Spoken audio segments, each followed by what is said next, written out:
I have this. There's another town that's under siege. It is Corsham, Wiltshire in the UK. It's a market town. It's a historic market town. It is under siege. It is being held hostage by a pair of hooligan Chihuahuas. No! Who have been ganging up on other dogs. Oh, God. We talk about Chihuahuas here on occasion about how because evil they they're are. demons.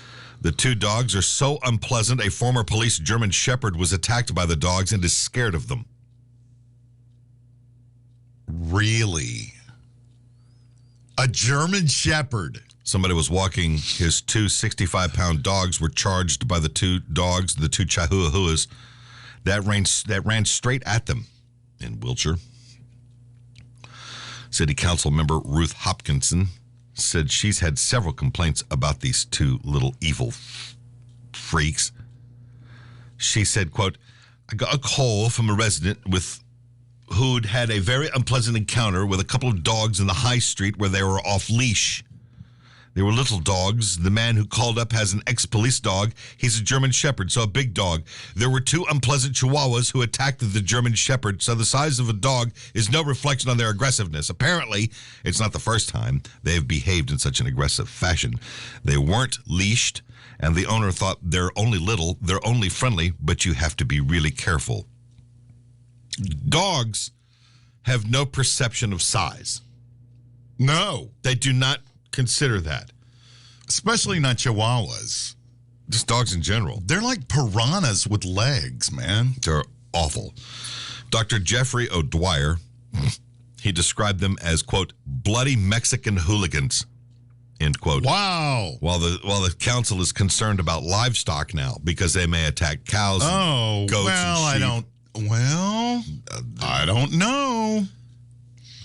Hopkinson said that if in a lambing field, please keep it to the paths and your dog on a leash.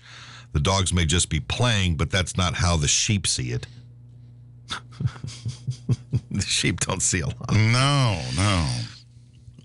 When they're spooked, the ewe and the lamb, name of my new band, can become separated, and because they're not very bright creatures, they can't find each other, and it is leading to lamb deaths. Oh, and let's face it, you get a swarm of Chihuahuas, they could take down a lamb. A swarm of Chihuahuas. Yes. Is that the collective for Chihuahuas? I just assigned it. A swarm. Yes. What is happening is that people are just taking their dogs off their leash and letting them do whatever. Obviously, it's lambing season. We've got little ones, ewes, and they're all flighty animals, and I wouldn't say that these dogs are necessarily worrying the sheep and biting their ankles and that sort of thing. It's more that they're just running wild and spooking the sheep. They go in one direction, the lambs go in another, and apparently they sometimes find it difficult to find each other, and the lambs die. Wow, that's horrible. They should name these two dogs, one Hannibal, the other Lecter. Yes. That seems appropriate. Little fuckers. Chihuahuas. I don't like them, man. I'm not a fan. I'm not a fan. Ay, caramba. Yeah, they can be a little bit annoying. They can be a bit annoying. Yes. And now they're holding a city hostage. Yeah. Can you imagine a swarm of them? No. It would look, this is what I picture a swarm of Chihuahuas. Mm. You've seen Looney Tunes. You've seen how the Tasmanian Devil just is this cloud. That's what it would look like. Yeah. Only with different Chihuahua heads poking out. Yeah. Lots of teeth. Teeth, tails, feet. There's a guy, I can't think of his name. He's a voice actor. Fairly well-known cat, which is why I can't remember him. And he's he did a video of him sitting in his chair in like his solarium or wherever. Yeah, right. And he's got in his lap this little Chihuahua. And he says, a lot of times people ask me what I do after a long day of being in the studio. Well, he goes, I'm just like everybody else. I come home and I play with my dog. And he takes his hand and he begins to pet his dog. Yes. And that Chihuahua is just mauling him. Just all over his hands. Yeah. And he keeps pulling his hands away. And he's very calm about the whole thing, but that's just what this dog is. Yeah. And it's hysterical. I don't want a dog like that. No. I don't want any kind of pet that behaves that way. No, I wouldn't stand for it. No, man. No.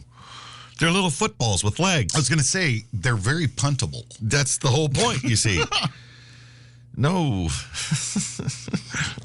I know I've met people who love them and adore them and basically worship the ground they walk on. Oh, yeah. And you'll see and hear these stories about how amongst, that in that home dynamic, the Chihuahua rules the roost. Right. Oh, yeah. Everybody I know that's ever had one, that's how it was. That the people that own them have to kowtow. Yes. There's no negotiation here. No, there isn't. Even like with my dog, we have discussions about certain things. Right. Well, he knows his place.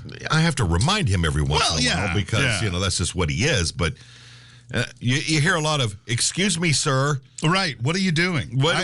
And I go through that with my cats too. Would you please move over? Yeah. The couch is not entirely for you. Yeah, I have to say that to a cat about my bed. Yeah. Yeah, same thing with Duke. I have to argue with him. Not argue, but I have to. Cats, one cat it seems like, could take up my whole freaking bed. Yeah. And I'm like, scoot over. Yeah. And then he bitches at me. Duke will, because I'm, the immigrant's in bed before me, so, right. She's already done reading the paper, but Duke likes to lay there on my side of the bed, and then I have to move him. Right. And he doesn't. Does he get pissy when you move him, though? One time he did kind of growl at me, and we ended that discussion rather quickly, so he doesn't do that anymore. Dude, but now his thing is I have to ask him at least 5 times. All right, come on. Move. Oh, so he hasn't learned? Hey, first time, I should just ask you. Come move, And I was like, go down to the foot of the bed. Come on, down here. And I'm patting the bed, and he'll just he's look looking at you like, you go lay down there. Man, they'll speak of English. Right. Get your big ass and move down here. And he'll do it. Well, now, what Loki has finally learned when I point, go there. And so he'll go to where I'm pointing. Yeah. Yeah, it's hard to train a cat. He gets on my lap. I cannot record. It's so difficult because he wants to be up there with me. He wants to sit in my lap while I'm recording. Yep. And I just point to the floor, and he goes, oh, what's down there? I have banished the cats from the studio. Yeah. I'm going to need to do that because... end of story. Right. Well, that all happened as a result of while I was in the middle of a recording session. Lucky, while I was recording, while I was working a take, his dumbass jumped up onto the desk from behind me and scared the shit out of me. Yeah. And blew the take, of course. And ever since then, he's never. He got a brief lesson in aviation. Did he? Yeah, he did. That, and I've learned another thing with this cat: the compressed air cleaner. The duster stuff. That works wonders. Just squirt it into the air. Oh, and Loki will take off, and that's it. No cat. I don't have to. Yeah, hiding under a couch for 30 minutes. The first time I used it, I sprayed him with the air thing on his butt, and he took off. After that, all I needed to do was spray it in the air. Yeah. And then it got to where I just picked up the can and he went, I'm out of here. Lucky has a thing about tape measures. Like fear or liking? No, fear of it.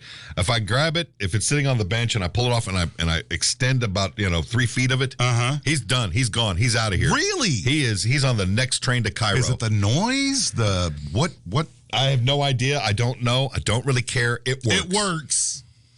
And it's not harmful. And the hippie cat, Murphy's like, why?